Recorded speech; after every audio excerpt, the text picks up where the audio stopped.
नमस्कार दोस्तों, जनसंघर्ष में आप सभी का एक बार फिर से स्वागत है। हमारे देश की जो जनता है, जो आम जनता है, जो गरीब जनता है, क्या उनकी तकलीफ़ कभी कम होगी?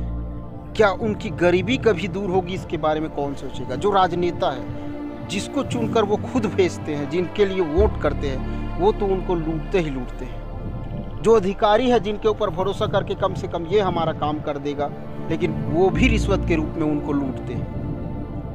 और तो और जो प्रोडक्ट बेचते हैं, कंपनियां हैं, वो अपने आए दिन प्रोडक्ट के दाम बढ़ाकर उनको लूटती है। लेकिन जिसके ऊपर अपने घर से भी ज़्यादा भरोसा करके, अपने तिनका जमा करके, अपने पेट काट कर एक एक पाई, एक एक रुपया जमा करके अपने घर से भी ज़्यादा भरोसा कर वहाँ जमा करते हैं, जिस बैंक में जमा करते हैं, वो बैंक भी उनको लूटने में लगी हुई है।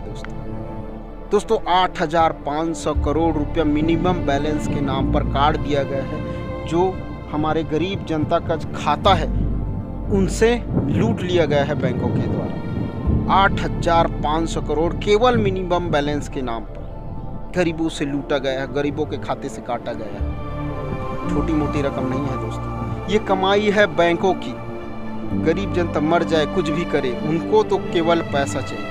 कभी SMS चार्ज, कभी ATM चार्ज, कभी पैसा निकालने का चार्ज, कभी पैसा जमा करने का चार्ज, कभी आप बैंक आ नहीं रहे उसका चार्ज, कभी फ़ोन का चार्ज, अमका ढमका करके कितने प्रकार के चार्ज लगाकर उनके खाते से टुकड़े टुकड़े में पैसे को काट दिया जाता है। दोस्तों जो ग्रामीण क्षेत्र में रहते हैं, जो जंगली क्षेत्र में रहते हैं, बहुत सारे हमारे जो जनता है, बहुत सारे हमारे जो गरीब तबका है, उनको तो पता भी नहीं रहता कि उनके खाते से कई पैसे निकल गए हैं। उनको तो केवल अगर पता चलता है कि आपके खाते में 200 रुपये गायब है, जब वो निकालना जाता है तब पता चलता है कि उनके खाते में तो 1000 रुपये था और अब उनके खाते में केवल 800 रुपये बचा है। कई खातों में तो ऐसा भी होता है कि उनके पास जीरो बैलेंस हो चुके हैं। पहले 6 महीने पहले उनके पास 5000 जमा था, लेकिन अब उनके पास पैसे नहीं, उनके खाते में पैसे नहीं। 1-2 शब्द गाली देकर अपने मन में, केवल मन में गाली गलौज करके चले जाते हैं और अपने आप को संतुष्ट कर लेते हैं कि बैंकों में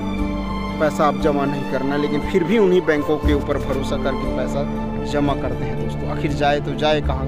जो गरीब तबका है वो जाए कहाँ? किसके पास जाए? किसके ऊपर भरोसा? इतनी बड़ी रूप में धांधली की गई। 8,500 करोड़ कोई छोटी मोटी रकम नहीं है दोस्तों। केवल मिनिमम बैलेंस के नाम पर लूटा गया है जनता को। मिनिमम बैलेंस, आपके खाते में पर्याप्त बैलेंस ना होने के कारण आपके खाते से रिसीव्ड कर लिया गया है, आपके खाते से काट दिया गया है। ये कहना है बैंक वालों का। अब बताइए दोस्तों, अब आप किस पे ऊपर भरोसा करेंगे? घर पे आप पैसा रख नहीं सकते। जिस प्रकार से लूट खसोट मची हुई, चोर डकैत का मामला बढ़ रहा है, क्रिमिनलाइज का मामला बढ़ रहा है, क्रिमिनल का मामला बढ़ रहा है, जो नशीला पदार्थ का वितरण बढ़ रहा है, दारू बिक्री बढ़ रही है, शराब की जो बिक्री बढ़ रही है, उस वजह से घरों में जो क्रिमिनल का रिकॉर्ड बढ़ रहा है, उसके कारण कहीं भी आपको सेफ नज़र नहीं आता। उस सेफ की अनसेफ फील करने की वजह से उन तिनका पाई जमा करके पैसे को जब बैंकों में जमा कर ले और बैंक वाले भी वही लूट खसोट करेंगे, तो उनमें और उन चोरों में क्या फ़र्क रह जाएगा? उन पॉकेट मारों में उन क्या फ़र्क रह जाएगा? उन शराबियों में क्या फ़र्क रह जाएगा जो 10-10, 20-20 रुपया मांग लेते हैं चाकू दिखाकर? आपके भरोसे रखे हुए पैसे को आप बिना पूछे, बिना जिनका पैसा है उनको पूछने का भी कोई मतलब नहीं है, ये समझते हैं हमारे बैंक के अधिकारी, हमारे बैंक के जो कर्मचारी हैं। और हमारे बैंक को तो लूटने में ही मज़ा आ रहा है, चाहे वो गरीब तबका हो, चाहे अमीर तबका हो। लेकिन अमीर, एक बात बता दूं दोस्तों, जितने भी कमाई हुई है 8,500 करोड़, केवल गरीब तबका, आम जनता का है। क्योंकि बड़े जो रईस है, जो अमीर है, उनके पैसे तो हमेशा मिनिमम बैलेंस से ऊपर ही रहता है। लेकिन हमारे जो गरीब जनता है, उनके पैसे SMS चार्ज के नाम पर काट दिया जाता है, ATM चार्ज के नाम पर काट दिया जाता है, निकालने के पैसे के नाम पर काट दिया जाता है। ये स्थिति बन चुकी है दोस्तों। किसके ऊपर भरोसा करे आम जनता? किसके ऊपर आखिर कहाँ जाए? कैसे करे? क्या करे? हर तरफ से रास्ता बंद कर दिया गया है। जो आम जनता है, जो गरीब जनता है, पूरा सिस्टम करप्ट हो चुका है दोस्तों। सिस्टम ऊपर से नीचे, किसके ऊपर भरोसा किया जाए? आप इस बारे में क्या कहना चाहेंगे दोस्तों?